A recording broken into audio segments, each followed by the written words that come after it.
You guys hear me okay?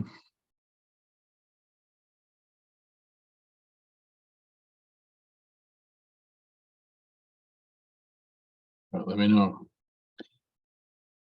4.5 is limits at infinity.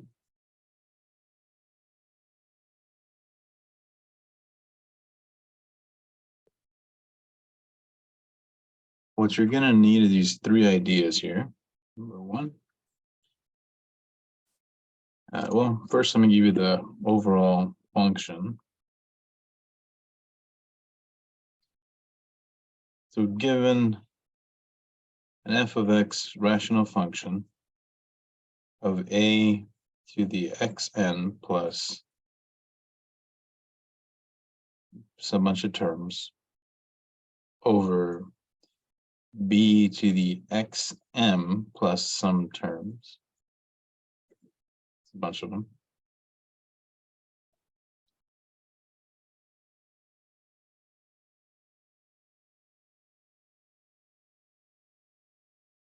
Number one, if the degree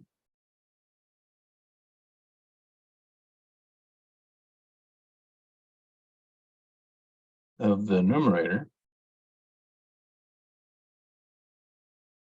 is greater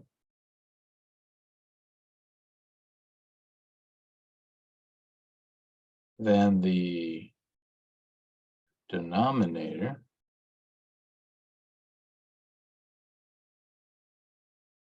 then the limit of f of x is equal to infinity.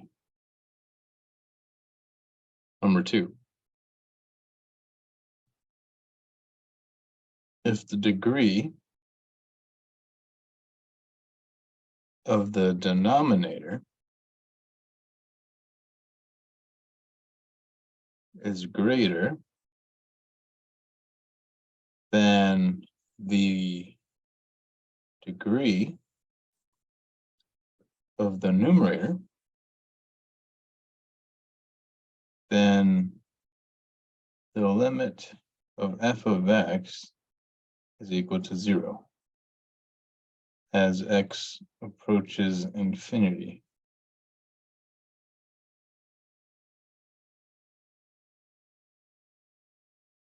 Number three, if the degree of the numerator and denominator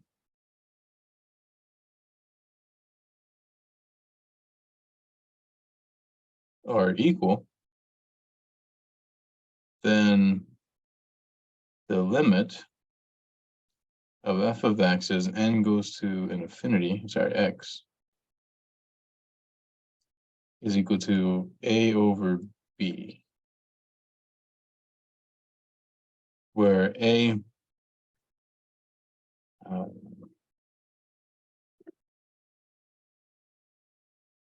is the leading coefficient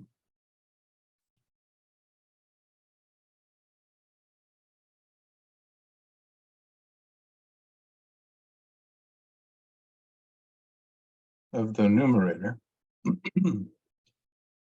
and b is the leading coefficient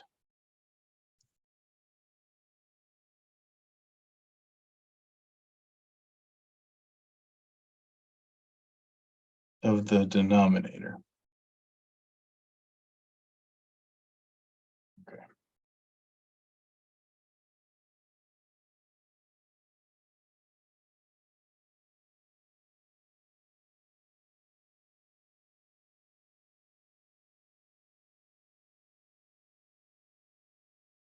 Oh, this is an example.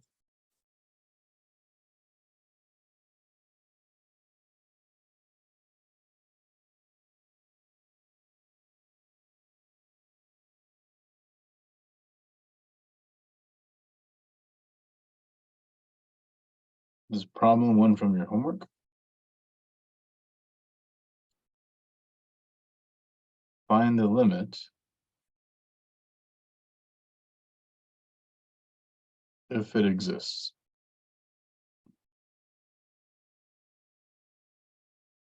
the limit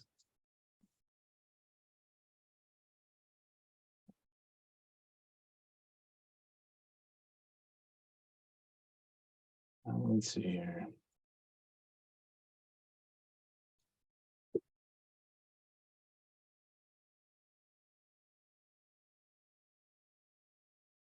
F of x is equal to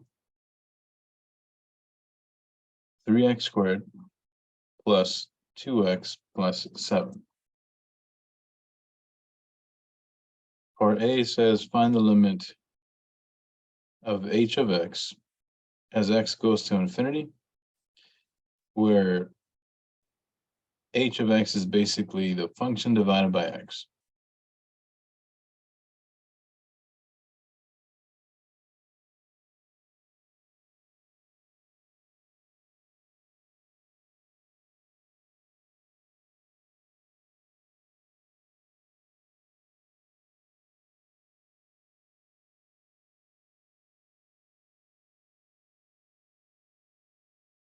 Just divide every single term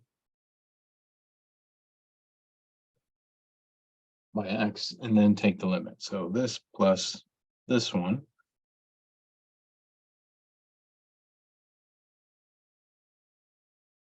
plus this guy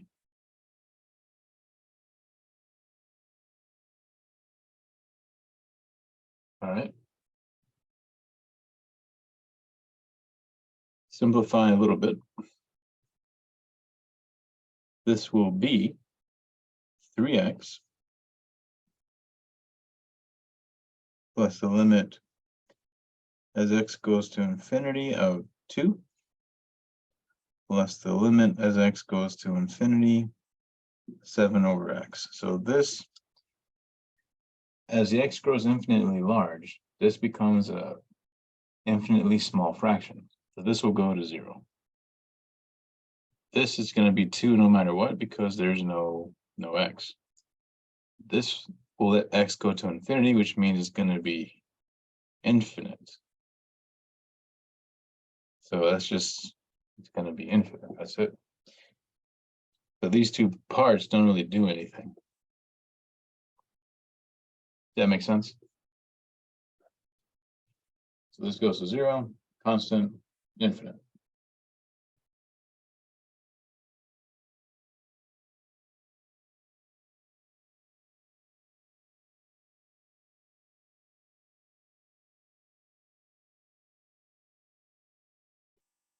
Okay, let's do another one. Oh, let's do part B, I guess. Part B, they divide by x squared.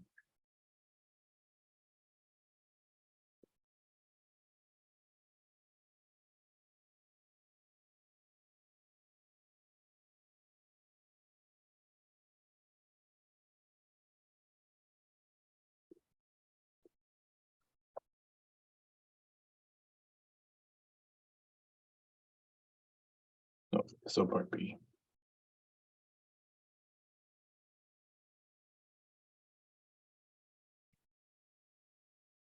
Part B is find the limit as x goes to infinity of f of x over x squared. So that would be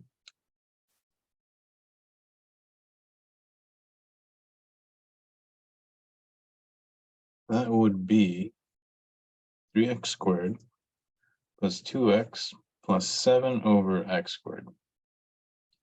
I need to write, I forgot to write the limit, so let me write it down here. And you know what, let's just erase it.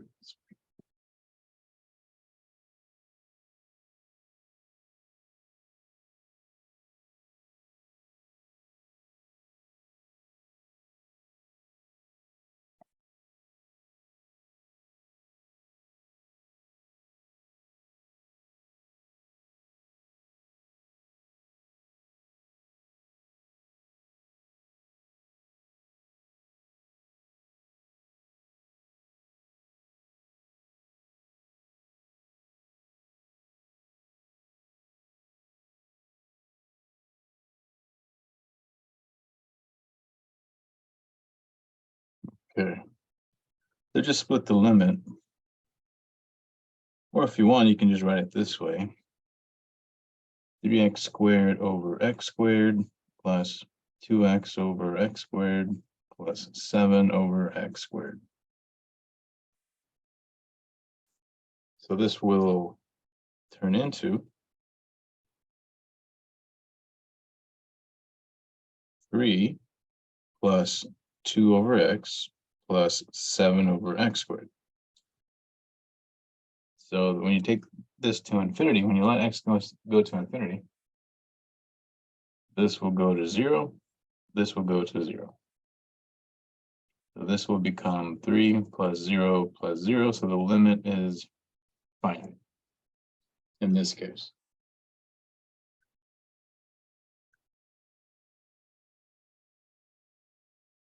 So all you got to do is look at the powers, right? So if the degree is bigger on the bottom, it goes to 0. There's no degrees on top, right? Degree 0. So since these are bigger on the bottom, go to 0. This goes to 0. If they match up, you just take the coefficient. Or you cancel them and then take the limit, which is just the coefficient anyway. Okay. Let's do another example. Find each limit if it exists. Part A says find the limit as x goes to infinity. So all of these will be infinite limits of 2x to the 4th plus x cubed plus 7 over 3x to the 4th plus 2.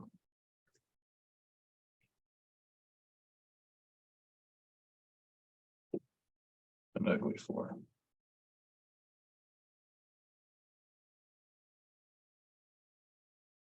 So you see that the degree of the top is 4, right? The highest power on the top is 4. The highest degree on the bottom is also 4. So since the degrees are equal, the limit is going to be the coefficient of the highest power up top divided by the coefficient of the highest power on the bottom. So that is rule number 3 that I wrote down earlier. Okay. Part B, the limit as x goes to infinity, let's do another one, x cubed plus 2x squared plus 3 over x to the 5th plus 7x plus 1.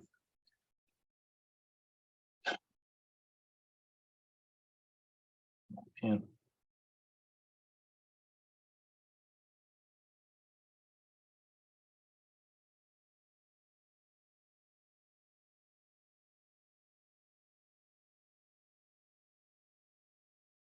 so the degree on the bottom is bigger. Notice how it's 5 and this is 3. So the limit will be 0 based on rule number 2. You can show the work, but if you can see that the bottom is going to grow faster than the top, then yeah, of course it'll be 0. If they grow at the same rate, well, you take the coefficients.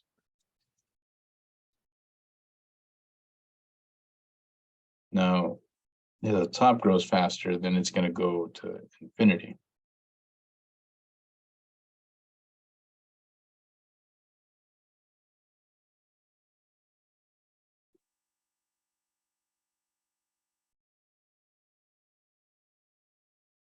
Right, so here, the degree of the top is 6, bottom is 3, so this will be an infinite limit based on rule number 1.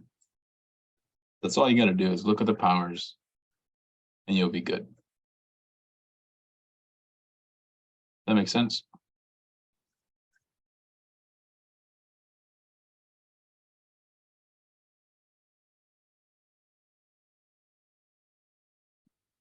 It's not too bad, right? Now, if you have sum of limits, just remember you can separate, right? You can say, you know what, I'll just take the limit of the 1 plus the limit of the second part this will go to 0 based on rule number 2, leaving me with a 1. Nothing really that you can do here. So all the questions will be like this. You may need to do some algebra to combine stuff. And most of the time, you just got to look at the powers and you'll be fine.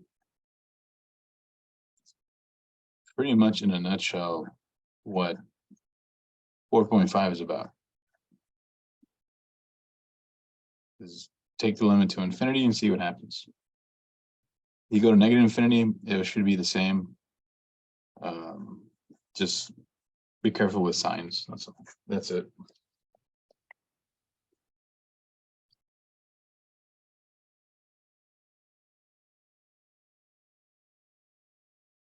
Okay. Let's move on to 4.6. 4.6 is a little annoying, but it was very handy back in the day before there was graphing calculators. That's the reason that we care about it. It's not a good application anymore. The better application would be optimization and finding maximums, like we did on the other sections. But back then there was also another application called curve sketching. So I'm not going to do too many, but they take forever. Okay, so I'm going to try to go through the idea. This is problem number 1. Sketch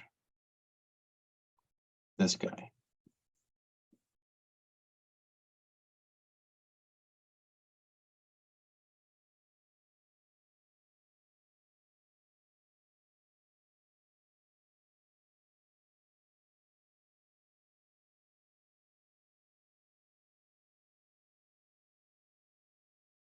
So first thing we should do, step 1, is find x and y intercepts.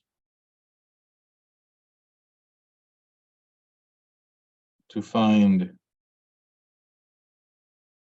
x-intercept, let y equal to 0, and solve for x. If y is 0, the only way this will be 0 is when x is 0, right? The bottom is not going to make it 0. Can't. So this solution would be this guy. So we have a point 0, 0 as x-intercept. To find y-intercept, let x equal 0 and solve for y. So we'll get y equal to 0 over 0 plus 4, which happens to be 0. So the x and y intercept is the same place, the origin. So not very interesting. Step 2, find the critical numbers. This number 1 is stuff you've done before, but if you don't remember, let me know. Number 2 is the new stuff.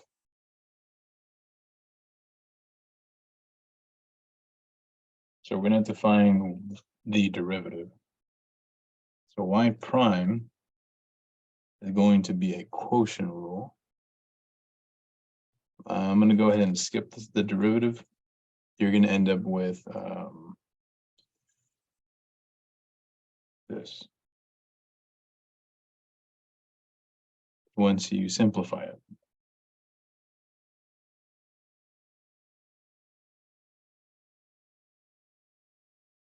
So to find critical numbers, you find the derivative and set it to 0.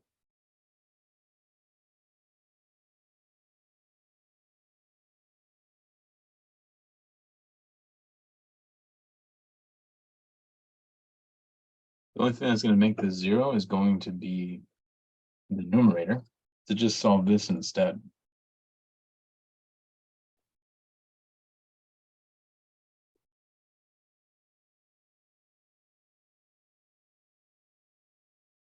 So x will be plus or minus 2. So we have 2 critical numbers here. So we're going to test around -2 and 2.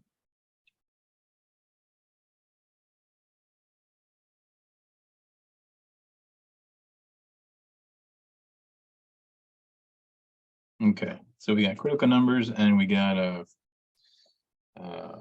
intercepts. So number 3, find all extrema points. Well, I'll do this on the next page, but we'll do the testing right here. All right, so if -2 is here and 2 is there, pick some test points to do the first derivative test. I'm going to pick the 0, I'm going to pick the 3, and pick -3. Plug these into the derivative. So the derivative at -3 would be -3 squared plus 4 over -3 squared plus 4 squared, which will be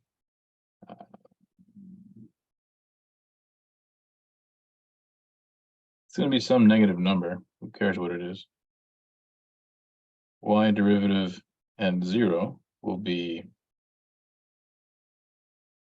positive 4 over 16. Derivative at 3 will be negative something. We don't need the number, we just need the sign. But to be more proper, we should find the number, but I'm out of space and plugging this into a calculator, nobody really cares. If you do, let me know. I'll plug it in for you. Okay. If we're negative, that means we are decreasing all the way until the critical value, and then we're increasing all the way until the other critical, and then we're decreasing. So we have a minimum and a maximum. So we'll have to plug these into the original to find the location. So we'll do that next on the next page, step 4.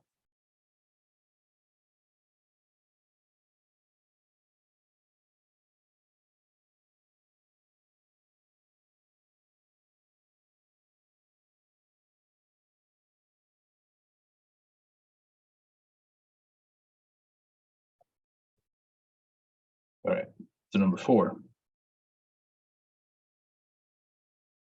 Plug in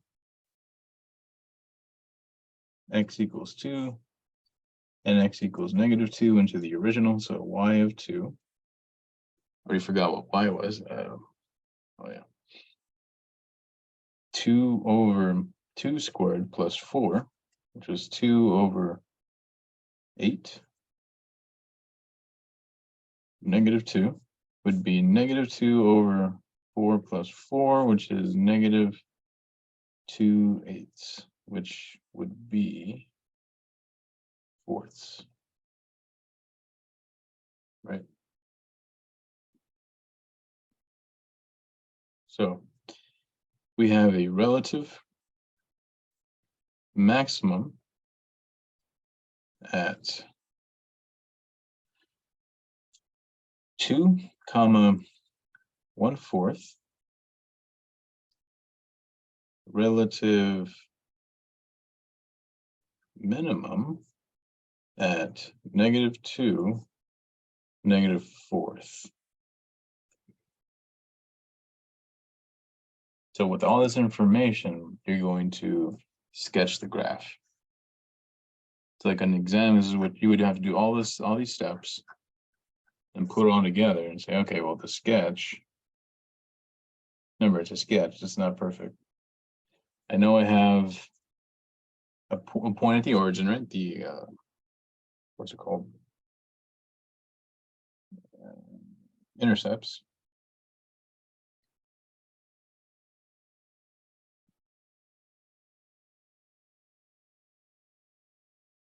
Let's say this is 0.5, so 1/4 is right here.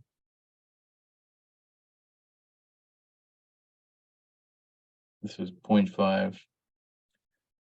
So 1/4 is over here, negative.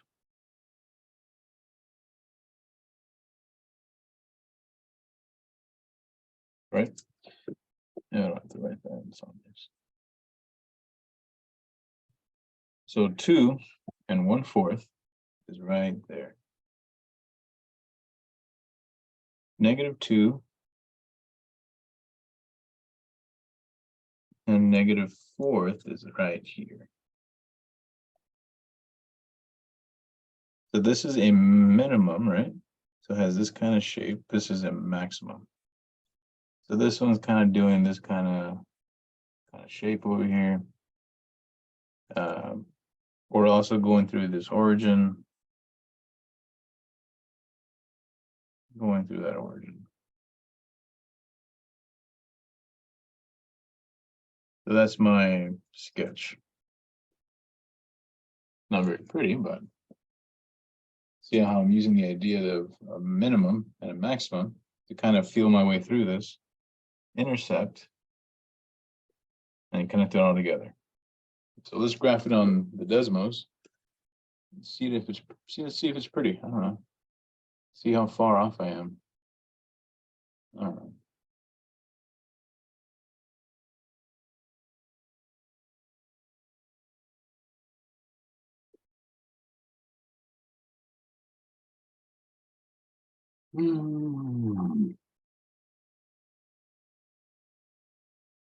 Yeah, it kind of looks like it, right?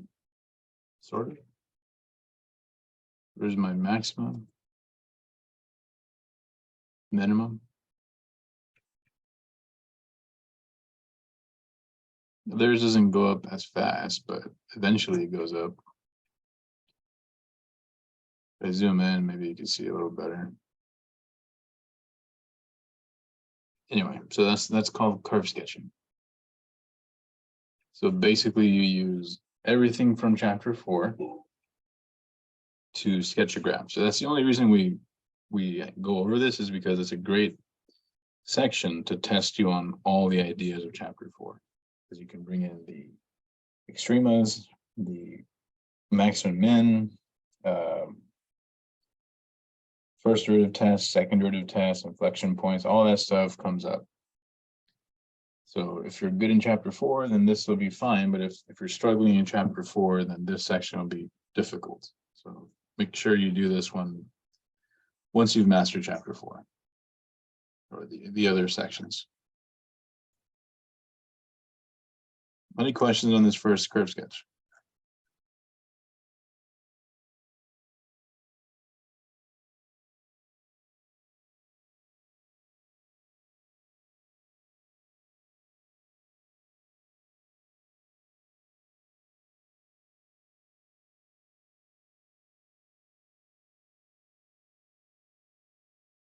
Let's just do another one, but this time we will use let's say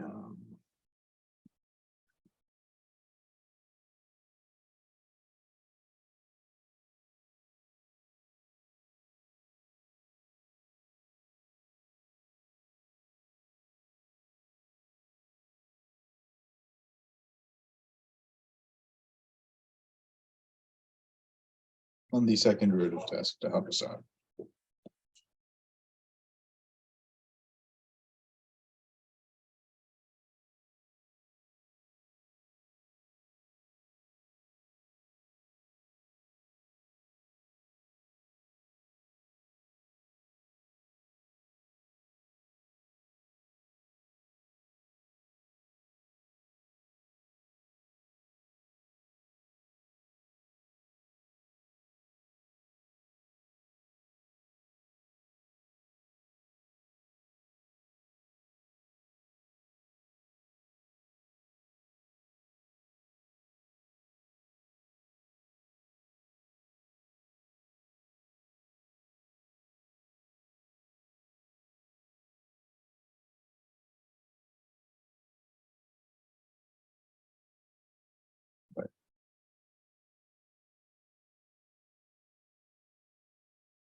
So let's do the same thing.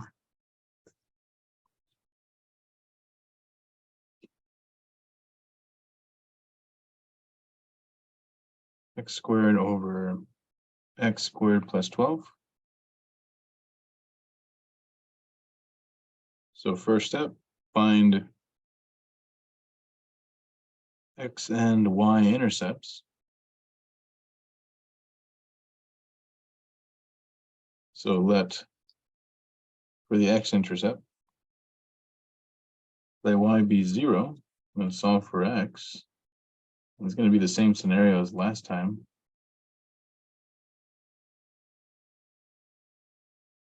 Y-intercept, let x be 0, which gets you to 0 again.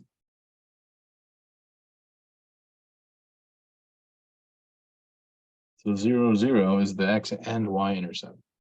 So it just so happened that it was the origin. That doesn't always happen. Number 2 is find y prime and the critical numbers.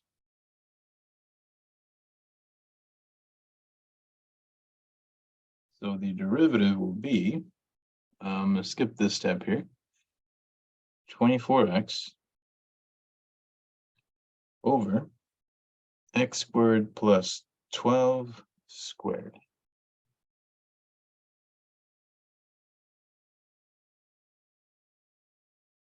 Okay, so in order to find it, you got to set this to 0.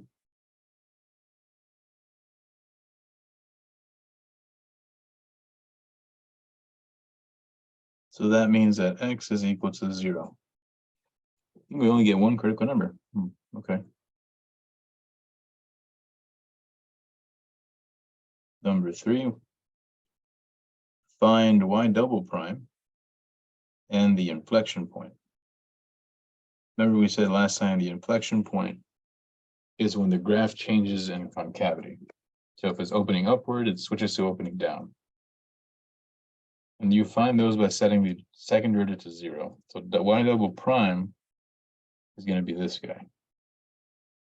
Again, I'm skipping the derivative step because they take time and we've done many of them.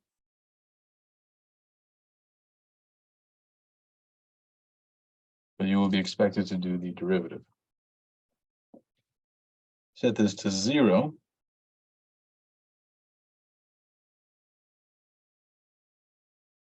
It's the same as setting the numerator to 0. That's the only thing that will make the 0 is when this is equal to 0. Okay, so it turns out that x is equal to plus or minus 2 when you divide the negative 2 out, solve for x. So very similar to last time, except we have this number. Okay, so my inflection point is here.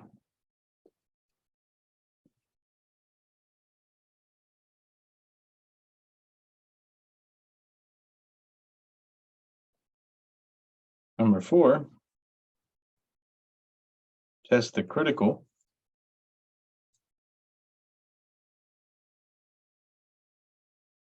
inside the second derivative. If it is negative, then it is concave down, which is a maximum. If it's positive, then it's concave up, which is a minimum. So the second derivative at critical number we found was 0. So that'll be negative 72 times 0 minus 4 over 0 plus 12 cubed. So negative times negative is a positive. So that's some positive. I don't care what the number is, so concave up, which means therefore a minimum. But at 0 we have a minimum.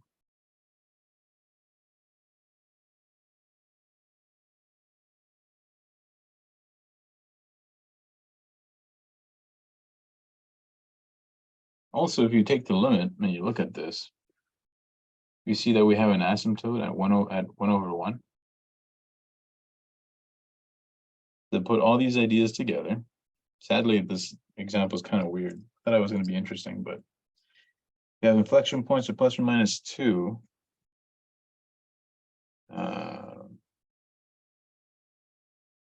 And a minimum at 0. So we only have one extrema value. So let's graph that in the next page.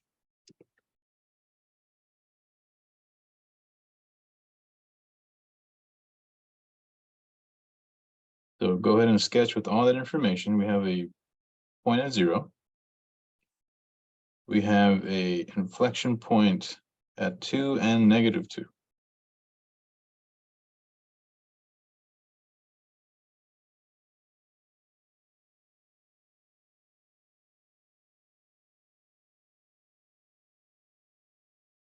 And then at 1, we have an asymptote for this graph.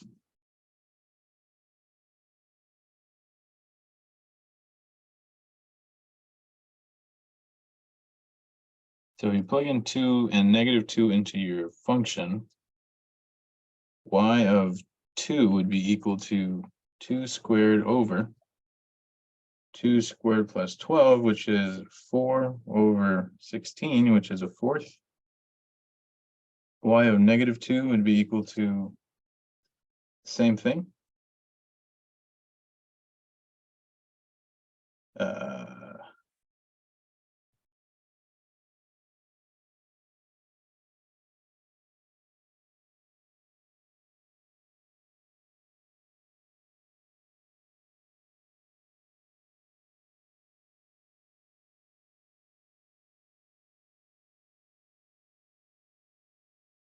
Okay, so we're going this way. We have a minimum, so it opens like this. And as we get to this point, we change in concavity and approach this value here. Go this way. My crappy drawing. So based on the derivatives and concavity values, we have this shape. So we're increasing up until here, and then we start to decrease this way. So kind of like concave down. It's hard to draw, but let's go ahead and look at the graph.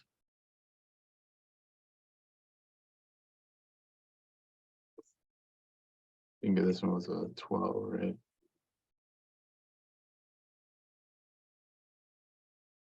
Let me change the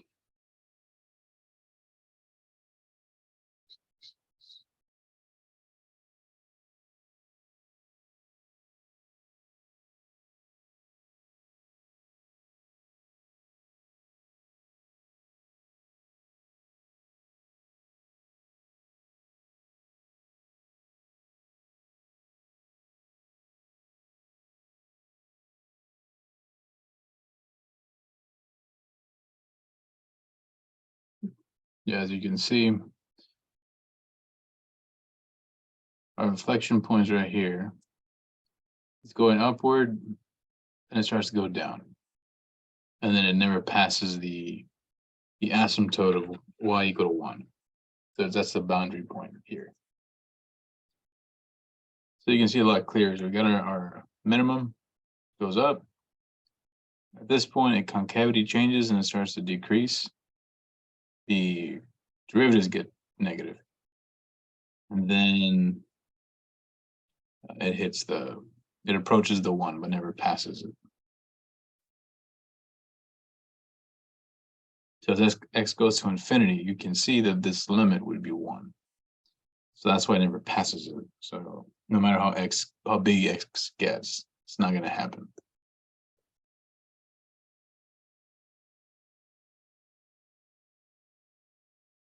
Any questions on curve sketching? Does that make sense?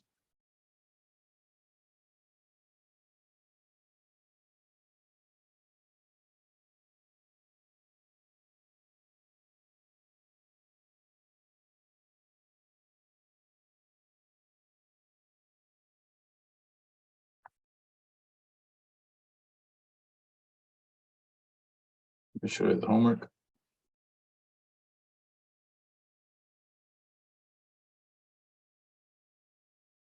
So they're going to ask you for the intercept. So here's someone similar to my example. Intercept 0, 0. You find the minimum and maximum if they exist. If they don't exist, we'll put, it'll tell you to put does not exist, D and E. Inflection point, which requires second derivative. These require first derivative, right? To find the X values. And if you want the Y values, you got to plug them into the original. If you want the Y value for inflection, you plug that into the original. It's the same deal. This has 3 inflection points. It's kind of cool, I guess. So it's decreasing, and then at -2, 2√3. Yeah, where is it? No, that's not the one. Oh, yeah, it is. Changes to from decreasing to increasing. Then at 0, it switches to increasing. Then it switches again over here. These are inflection points. So the concavity is changing here, here, and there. So like if they were to show us around here somewhere, here.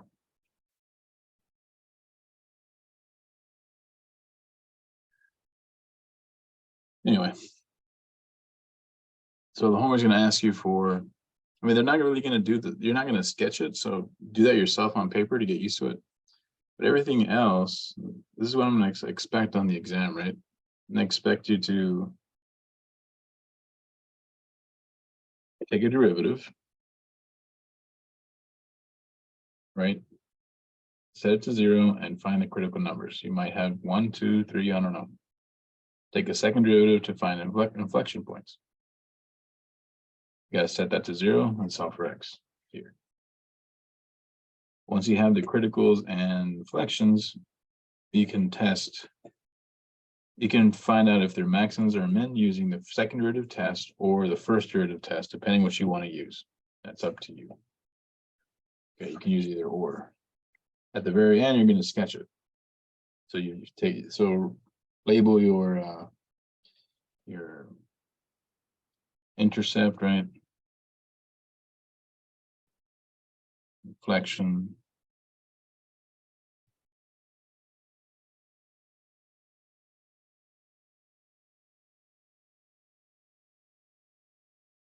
Oops. Etc. All right. Any questions on this?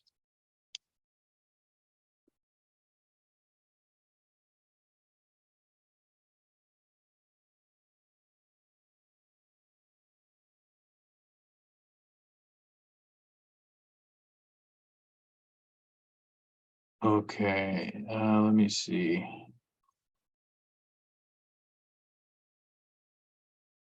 Let me check if anything has closed on you.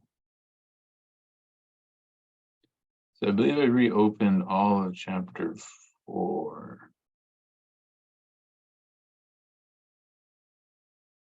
4, 4, 4, 5, 4, 6, 4, 2, 4. So everything's you on Hollow Wing. I'll probably open some of them again, maybe. But there's no class on Thursday. So next week we'll do the end of chapter 4, and then we'll review, and then you'll have your next exam come up.